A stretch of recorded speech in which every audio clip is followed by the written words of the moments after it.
저희가 준비한 다음 뉴스는 저희 1위로 선정을 했는데요. 서울 강서구 내발산동에서 일어난 재력가 청부 살해범, 살해 청부범은 서울시 시의원이다라는 이런 내용의 제목입니다.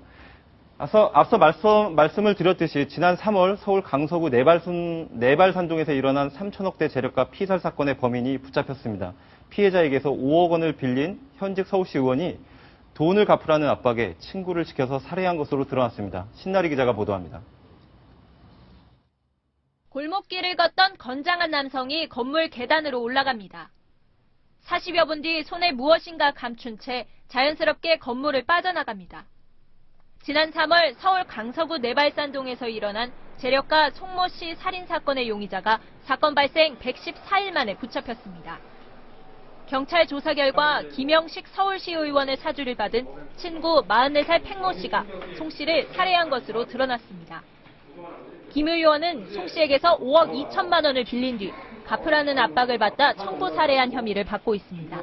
팽의 진술에 의하면 김이 죽은 피해자한테 채무가 있는데 그 채무에 대해서 굉장히 압박을 한다. 그러면서 자신이 이번 이제 지방의회 선거에 출마를 못하도록 하겠다 이렇게 압박을. 김 의원은 팽 씨에게 자신이 빌려준 7천만 원을 돌려받지 않겠다며 그 대가로 송 회장을 살해하라고 부탁했습니다.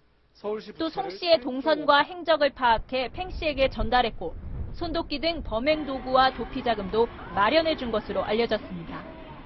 김 의원과 팽 씨는 1년 3개월 동안 50여 차례나 송 씨의 사무실과 자택 등 주변을 살피며 치밀하게 살해 준비를 해온 것으로 밝혀졌습니다. 모든 범행 도구를 갖다가 유기할 때까지 총 5번을 걸쳐가지고 차량을 갈아타고 그 중간에는 옷을 갈아입는 변복까지 했기 때문에 저희가 우리가 범인을 추적하는데 굉장히 좀 어려움이 있었습니다. 팽 씨는 범행 3일 뒤 중국으로 출국해 도피 생활을 하다가 인터폴 수배 대상에 올랐고 지난달 22일 중국 선양에서 체포돼 국내로 송환됐습니다. 김 의원은 경찰에서 송 씨와의 채무 관계와 범행 일체를 부인하고 있습니다. 경찰은 김 의원과 팽 씨를 각각 살인 교사와 살인 혐의로 구속했습니다.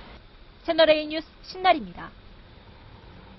방금 신나리 기자의 보도처럼 이 사건에 등장하는 인물들 그리고 범행 수법, 동기 전부 다 굉장히 충격적입니다. 저희가 관련 그래픽을 준비를 했는데 김민지 기자가 그래픽을 보면서 아주 간단하게 좀 설명을 다시 한번 해주시죠. 네, 지난 3월 발생했던 강서 내발산동 재력가 살인 사건 소개를 해드리겠습니다. 일단 피해자는 이 송모 씨고요. 재력가로 3천억 원대, 그러니까 빌딩과 현찰 이 정도를 소유한 재력가로 알려져 있고요. 이분이 이제 3월 3일 자정이 넘어서 살해를 당하게 됐는데 이제 그 전에 서울시 의원인 이 김영식 씨가 그 송모 씨로부터 5억 2천만 원을 2010년경에 빌려받은 것으로 확인됐습니다. 그래서 이제 김 의원이 이것을 관련해서 자신의 친구인 팽모 씨에게 이제 너가 나에 갖고 있는 7천만 원의 빚을 탕감해 줄 테니 이 송 씨를 좀 어떻게 해달라 이런 부탁을 하게 됐고. 네, 중국과 한국을 오가는 팽모 씨요. 네. 그래서 이 팽 씨가 이제 3월 3일 그렇게 이제 그 송 씨가 있는 그 빌딩으로 찾아가서 범행을 저지르게 된 것입니다. 네, 지금 그 팽모 씨한테는 살인 혐의고요. 그리고 서울시의원 김영식 의원은 살인교사 혐의가 적용되고 있는데 이 김영식 의원 과거에 서울시에서 시정연설할 때는 어떤 모습이었는지 먼저 한번 보시겠습니다.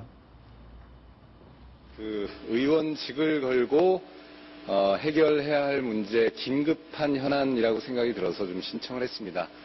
놀라운 일입니다. 오세훈 시장 시절에 있었던 대기업 중심 정책, 소상인들을 내몰고 쫓아내고 그들의 권리를 짓밟으면서까지 대형 테넌트를 유치시켰던 정책이 있었다면 이제는 과도한 특혜는 좀 해소할 건 해소하고 외려 중소상인들에게 방점을 두어서 그들의 이해관계를 보다 더 긴밀하게 듣고 청취하고 그들의 아픔을 달래면서 그들을 육성할 수 있는 정책이 펼쳐져야 된다고 생각합니다. 네, 2012년 12월에 있는 서울의 시정연설의 모습인데요. 굉장히 조리 있게 말하고 논리적으로 얘기를 합니다.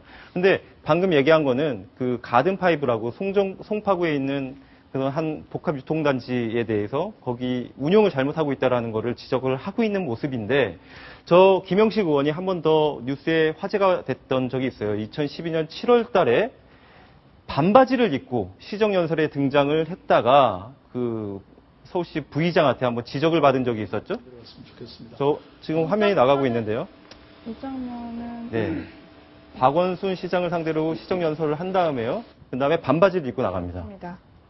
이제 당시 뭐 쿨비즈라고 해서 쿨비즈요. 네, 네. 여름철에 좀 이제 뭐 온도를 낮추기 위해서 이제 착용 복장을 좀 간소하게 하자라는 그런 문화가 일었었는데요. 네. 이제 김영식 의원이 서울시 의원으로 아마 최초로 이렇게 나와서 이렇게 네. 반바지 차림으로 해서 좀 이례적으로 아마 네. 또 기사화가 됐던 것으로 네. 기억되고 있습니다. 사국장님, 예. 이 사건이 네. 사실 가장 국민들도 궁금해하고 관심이 있어하는 부분이 네. 3천억대였던 재력가가 피살됐다. 네. 그리고 뭐 손도끼로 피살이 됐다. 이런 거보다도요. 네. 어떻게 서울시 의원이 예. 과연 이런 살해 교사를 할 수 있는지 네. 이 부분인데요. 네. 지금 경찰 수사에 따르면 처음에는 네. 칼로 좀 어떻게 해서 해치워달라고 예. 칼 사는 비용으로 80만 원을 예. 줬다고 그럽니다. 흉기를 사는 비용. 예. 그런데 바로 이 팽 씨가 그 부근만 왔다 갔다 몇 번 하고 칼도 제대로 안 사고 과도를 사가지고 와서 준비를 했다고 그러니까 야, 그거 가지고는 안 된다. 그러면서 바로 손도끼 예. 그리고 전자충격기를 자기가 직접 구입을 해서 전달을 했고 돈도 1,350만 원이나 네.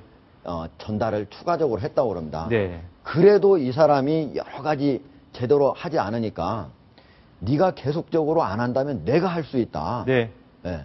이런 식으로 얘기까지 하는 등 예. 상당히 교사한 혐의가 예. 매우 적극적이다. 네. 과연 왜 그랬을까? 이 부분 상당히 궁금해하는데요. 네. 보통 일반적으로는 정치 생활을 하다 보니까 네. 돈이 많이 쓰이지 않았을까? 네. 이렇게 생각하는데 돈을 빌린 시점이 예. 2010년 8월부터 2011년 12월까지 네. 1년 4개월뿐이 아닙니다. 5억 2천만 원을 4차례에 거쳐서 네. 빌렸는데 1년 4개월뿐이 아닙니다. 그러니까 단순한 정치 비용이 모자라서 빌린 비용은 아닐 것이다.